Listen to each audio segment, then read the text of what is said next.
I know. I went to Africa. I'd beaten Joe Frazier pretty easily, Ken Norton, all the people who had beaten Muhammad Ali. So I thought this would be the easiest $5 million I was going to pick up.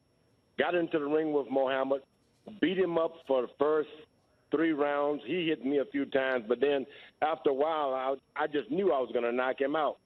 I hit him hard in the 3rd round, and he looked at me as if to say, I'm not going to take this. Then he said, no way he's going to slug it out with me, and I wailed on him.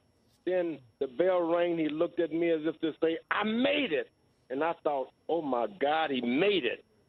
And I knew I was in trouble then. The water had just gotten deep. And then about the 6th, 7th round, as he said, he started whispering, "That all you got, George?" And believe me, that's scary because that was all I had. Wow. So go ahead. And he hit me with a quick 1-2. Knocked me down to the canvas, and my whole life changed. I was devastated. Little did I know I would make the best friend I ever had in my life.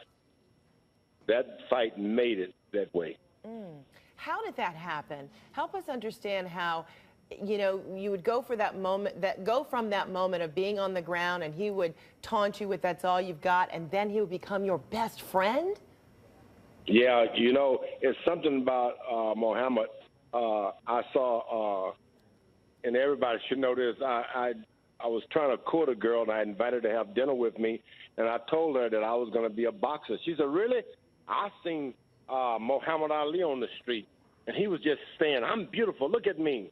You know what? I never dated that girl again. I got so upset.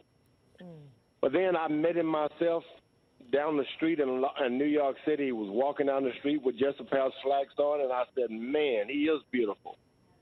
So after you get out of the ring with him and look at him, everybody falls in love with him. You can't help it. He was one lovable, good-looking, great guy, and you wanted to be around him. I was excited to meet him and happy to be his friend. So that was the start of your relationship after Zaire. But then what about before that? When, the expectations were built that it was going to be George Foreman against Muhammad Ali in the ring. What did you think about Muhammad Ali, the boxer, the man, before you got in the ring with him?